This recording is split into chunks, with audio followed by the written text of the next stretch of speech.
The basement door opened. On a scene that made Vinley's breath catch, Octavia sat on the work table.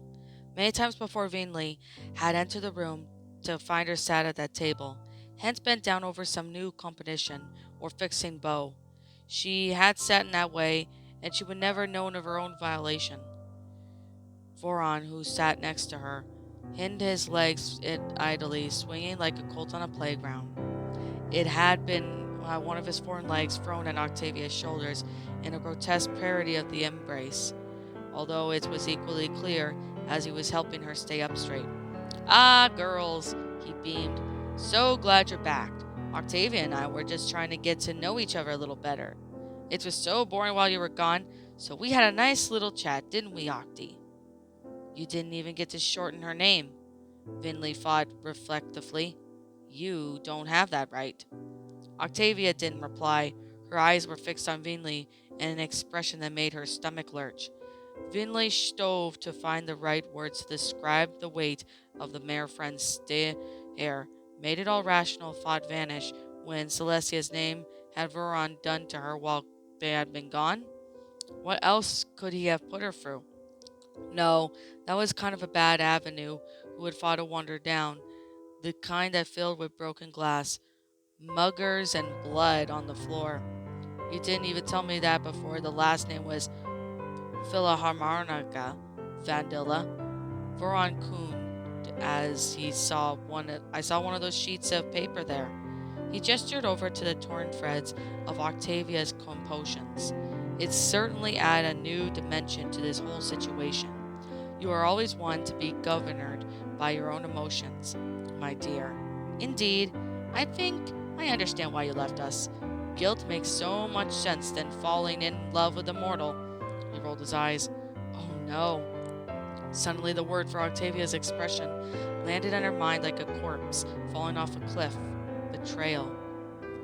We knew Lady Philharmonica once, didn't we not, my dear? Veron went on with the false oblations, every word cut into Vinley like a knife. Melodola, her name was such a pretty name. I told her as much and made her giggle. She had a beautiful voice. Well, opera singers do they? What a shame. What happened to her? I quite like her. And it seems turned out our courtship and had turned out indifferently. Octavia would have been my stepdaughter, he smiled, showing off his little fangs, in a technical sense at least.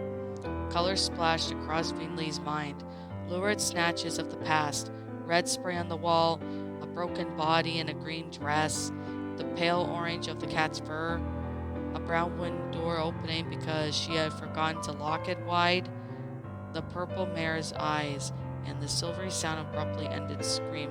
"Shut up!" Vinley growled.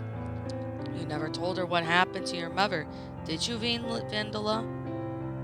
Octavia then unware-faced stare, not the glassy one that Lady Philharmonica had worn when dark Vinley drank from the still warm body, but it was just as baleful. "Shut up!" Veron laughed. "You had never told how you were responsible for her "I wasn't!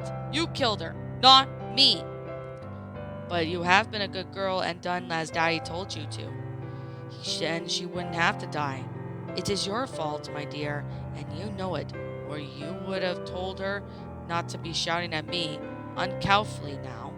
And besides, Fanes, already Fanes as sharp as a handsome smile.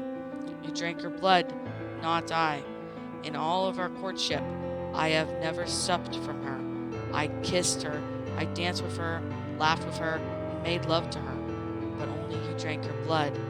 Vinley's hooves trembled in such a that it fumbled on her grip, and oilskin wrapped up the spellbook. It hit the floor with a dull thud. She left it there, pinned by Octavia's stare, like a butterfly on a corkboard. "I'm sorry." She wanted to cry. "I wanted to tell you the truth, but I can't."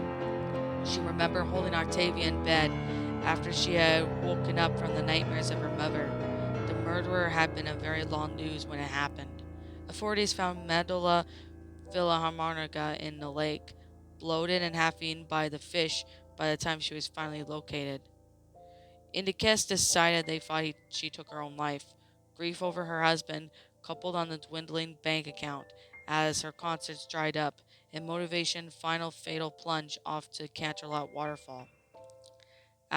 For months afterwards, Octavia had been hounded by the press, who wanted who inside a scoop on her fortunes and had turned from riches to rags. A father who had just jumped from his study window and whose investments went bad. A mother who had leaped off a cliff. What could she have jumped from? The media wondered. The various way they took it as a private grief made Vinley sick to her stomach.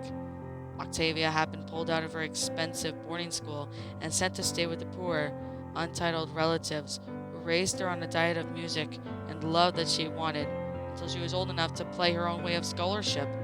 At Trondheim University, her life had been not ecstatically happy, but she had been at least overcome with her heartache and had given herself a purpose and fulfillment again. Yet now, the old grief was written large across her face.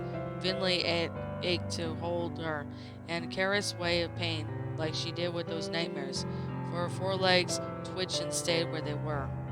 "Please," Octavia rasped.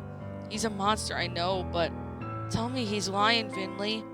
Tell me it's not true, that you didn't know anything about... Vinley wanted to vomit as it clung to the back of her throat. I... Now, my dear, we are not to lie. Good girls do not lie," Veron chirped. Dear Medulla was quite honest with me. She liked the idea of being your new father figure. She thought I was... What word did she use? Yes, solid. She thought I would be a good influence and bring some stability back to your life. He smiled. Did she really only want that? What was best for you? Too bad your lover took it all away. Don't you hate her for that? I love her because, yes, she's my dear daughter. But I could understand you hating her for murdering your mother. Please, Vinley, I understand you keeping. What are you hiding from me? It's all too incredible to be believed. I would have laughed. I thought it was some big joke of yours until tonight. But this, Vinley, please tell me he's lying. Tell me you didn't have anything to do with my mother's death. Vinley swallowed. I'm sorry, she whispered. No. Tears slid down Octavia's cheeks. This is all you. You lied to me about everything. It was all. Please, no. She closed her eyes, her whole chest started convulsing around a sob. Mummy. Tavy, please. I didn't kill her. I swear. He's lying about that. And what about the rest? Did you drink from her? Sweet Celestia, her blood?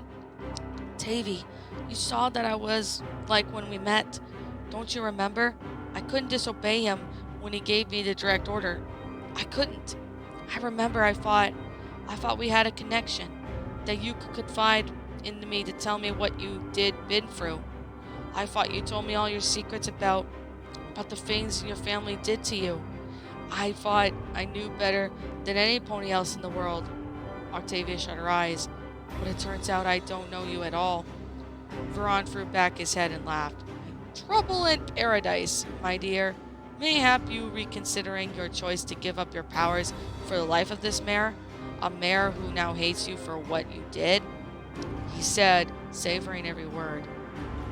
You have made many mistakes, Vendela. His voice dropped into a tender croon. My Vendela, my own dear, sweet daughter, but I am not a monster. I am willing to forgive you and bring you back the fold. All you have to do is undo your curse, and then you can come home. You cannot stay here anymore. He stroked Octavia's mane, pulling the lock of her silky black hair up to sniff. Not with her. Not after all this. Leave her alone!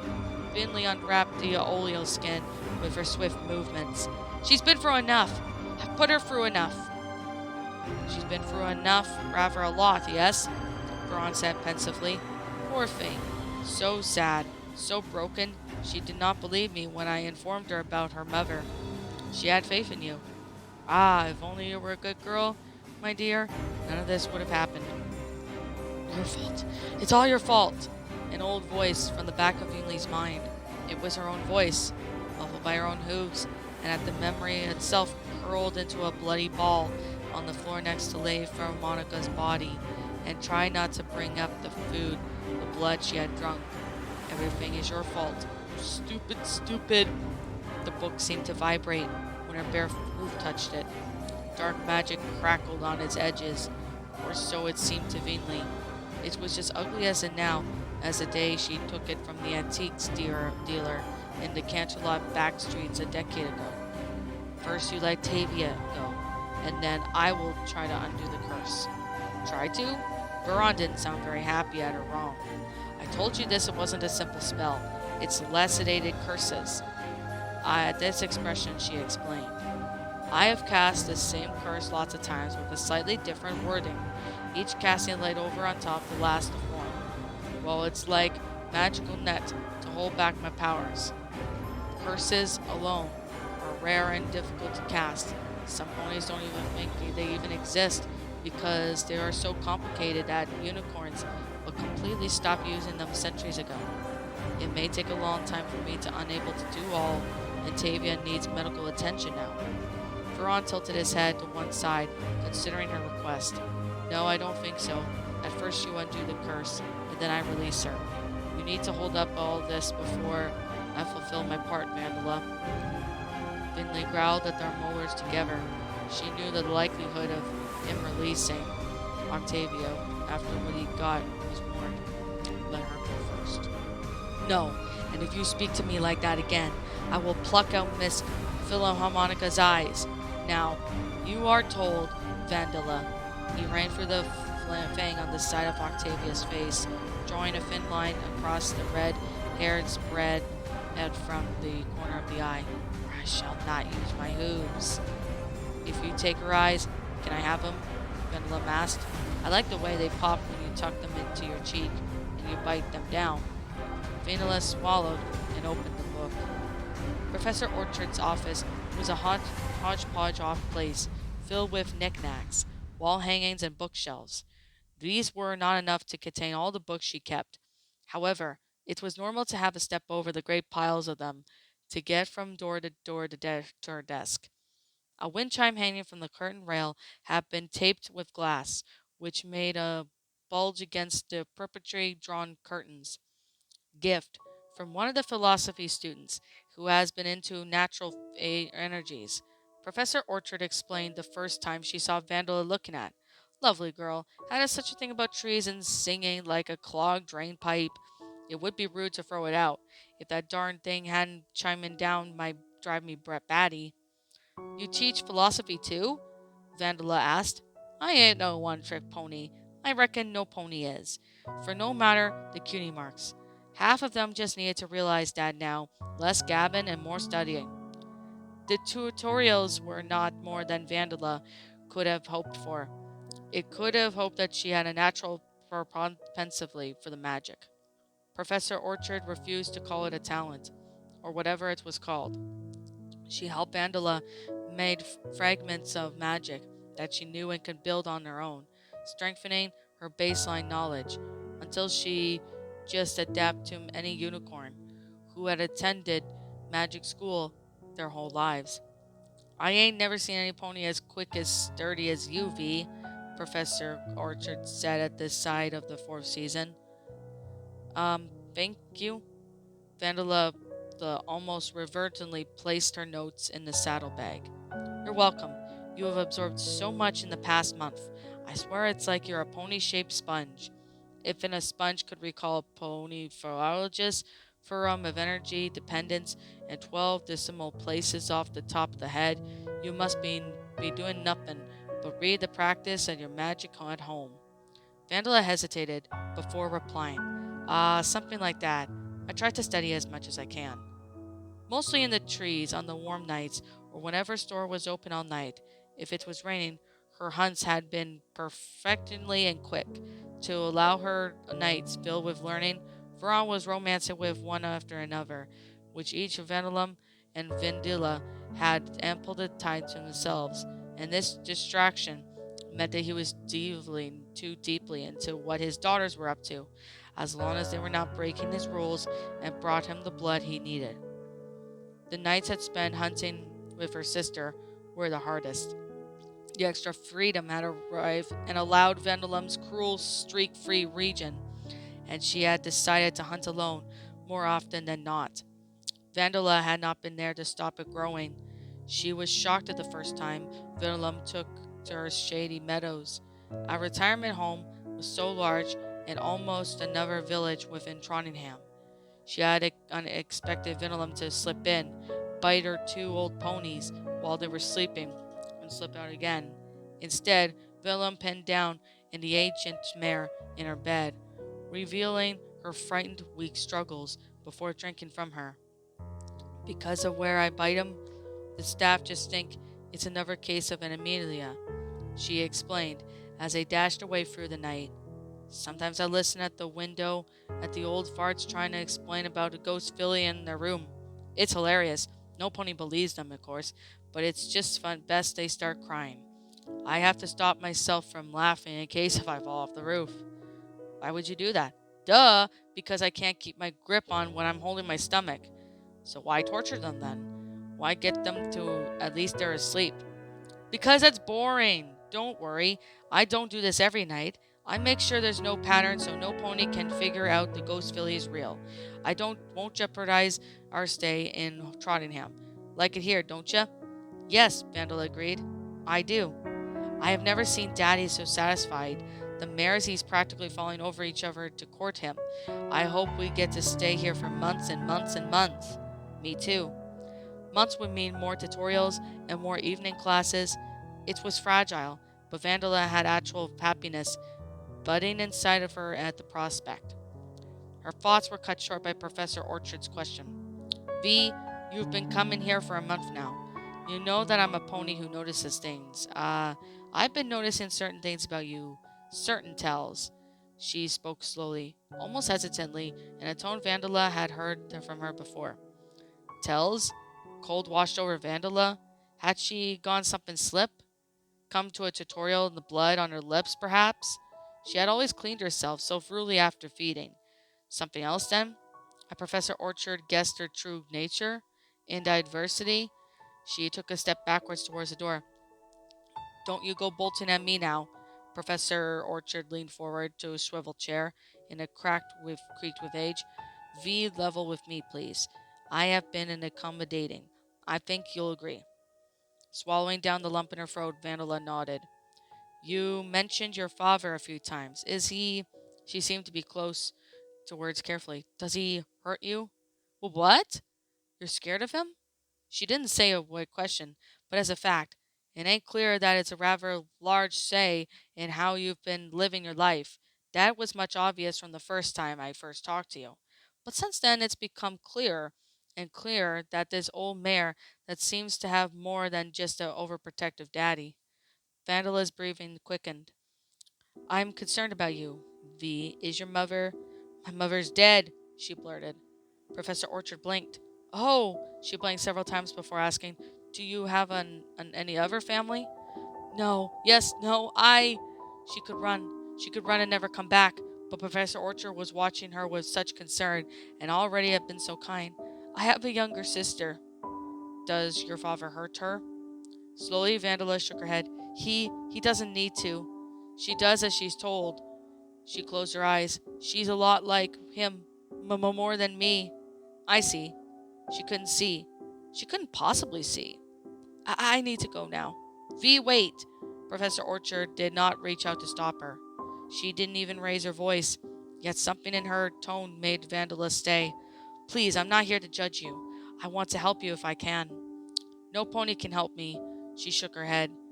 No, that's not right. You've helped me. All this learning magic, it helps. My father, he isn't a unicorn. Neither is my sister. I've never learned. I never went to school. We moved a lot. I can't tell him I'm learning from you, or he might make us move again. Sooner than after he would realize. And I love magic. I love... She couldn't finish a sentence. You're going to tell me to run away from him, but I can't. Not in those words. I advise you that the number of agencies who can help you leave him. if you're willing to. No! Okay. No need to shout, Professor Orchard said gently. You don't understand. You think it's simple, but it's not. I just can't leave him. He needs to find me in a heartbeat. That's not. It's true. You don't know what you're talking about. Vandala snapped. She realized that she was panting like she had been galloping for hours. He'll never let me leave. I'm his daughter. I belong to him. No, you don't. Professor Orchard was firm. You belong to yourself. That's easy for you to say.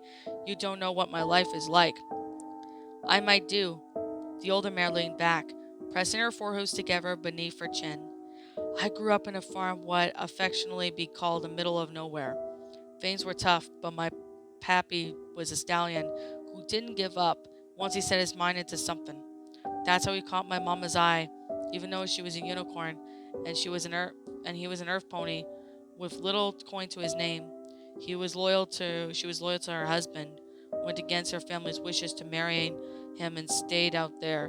When things turned sour for the farm, each bad harvest though, she asked to move someplace else, where they didn't have to whittle living with each earth that they hadn't seen a Pegasus fly over in decades. And when me and my brothers arrived, she asked for even more, and even the stubborn old colt. Time came when things were just so that you could move out or settle to die where we lived. We got the old love in the bottle. Muma's got the love of his back hoof, and when she died, he needed new targets. I was the eldest, wouldn't let him touch my brothers. Eventually, my mama's brother came to visit. Soon after he realized what we were going on, he offered to get me out of here. I'll admit I was scared Pappy would come after me too. Seemed like my only way to get out of this, under this hoof, he was to die like Mama did. Uncle Wheatfield had convinced me that it wouldn't happen. I took my brothers, and I didn't look back. Got me a job, went to night school, trying to make something of myself. Took a long time, but I did.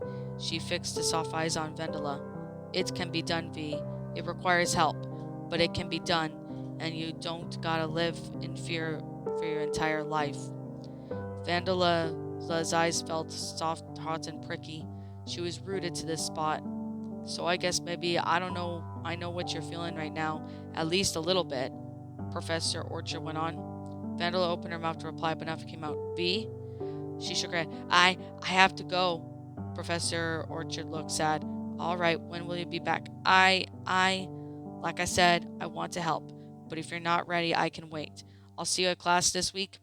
Vandela nodded, turned tail, and ran. Saturday nights on campus were quieter than that one might expect. Most students were still recovering from the hangovers from Friday night, and so they could spend Saturdays nursing headaches and drinking and nothing but water. As much as the campus was densely populated, even in the early evening, Vandela galloped away from Star Swirl building, instinctively pressing herself into the shadows, even though there was almost no pony around to see her. Her mind whirled. She couldn't even think of leaving Daddy. It was ludicrous. Professor Orchard meant well, but all she had done was jumble Vandela up inside. She wanted her to scream her frustration that her own frustration could not be resolved in some kindly uncle who would whisk her away and make her dreams all come true. She had heard the voices before. She smelled the curious mix of cheap cologne and antiseptic. The combination wrenched within her own thoughts. The voices were both aggressive and had not developed full-blown yelling, which led to their conversation in a hissing, snake-like quality. Leave me alone, you creep! Vandela slowed. She knew that voice. If you say that, you are not on your life. You could threaten all you want, Bass Note, but I am quitting the orchestra, so you could just have your place back. Bass Note? Vandela recognized the name. It's my rightful place, and you know it, so my cast is off there. No reason I can't have it back. Other than I earned it fair and square, and you were banned for the rest of the year. You'll have to wait until next year and audition for it like every pony else. Next year? Next year? Bass Note's voice cracked and a high-pitched skyrocketed. Of course, a bloody cheek from a gutter snipe like you. Bog off, you revolting windbag. You shouldn't be at this university. You're only here because your admissions commit felt sorry for you, and Dean Blackthorn knew your mom. Don't you dare talk to me about my mother. I earned my scholarship fair and square. I didn't have to ask for any pony to pay for my education, like some ponies who have money and sense or talent. Vandala drew closer to the alleyway between the two buildings that housed in the argument. Her hoof falls were light as snow. She remembered the gray pony that went dark braids, who played the cello in the orchestra. She always played with her own eyes closed, something the conductor often reprimanded her for, although he could not at fault performances right now. She sounded furious and as a wet cat. You know your problem, Octavia? Basno Harain argued. You don't even know your place. Maybe once upon a time you could have put all the airs and graces and pretended like you knew better than me, but not anymore. You're the last Philharmonica, and you're nothing but a no one, and that's all you'll ever be until the day you jump off a high place like your parents. The female voice sucked in air in a ragged gasp. Vandala did too. The name chimed in her memory like a kennel. You are a real bastard, you know that? Aw, did I make you cry? Life's tough. So your surname does not mean squat anymore, and neither do you. You're talentless hack. You both absolute The most vented and her frustrated that the mare did in a yell. Hey, shush, Bass Snow cautioned. Don't be so loud. Loud? Loud? You say things like that to me, and you tell me to be quiet? Shut up! No, I am tired of putting up with your guff, Bass Note. This ends now, huh? I'm sorry, okay? I'm sorry I broke your leg. I'm sorry that you couldn't keep playing the cello. They replaced you with me. I'm sorry I'm such a change to your identity by just a bloody will existing. And that I'm sorry. You're such a vicious, small-minded, misophilic bully that you can't just accept the change gracefully and count your blessings, like the rest of us. You do of constantly, instantly lashing out at everyone else, using their own personal nightmares and pain to punish them for your own diminished feelings, self-of-worth. The shocked silence that followed by his punctuated painting from her outburst. Are we done now? Because I have to get to rehearsal. Footsteps. A noise that could be heard from a growl from some pony, unused to growling, hoof on flesh, a whooshing and exhalation. You bitch! No pony speaks to me like that. Do you hear me? Certainly no pony like you! Vandala was moving before she had the time to stop herself. She flowered from the shadows.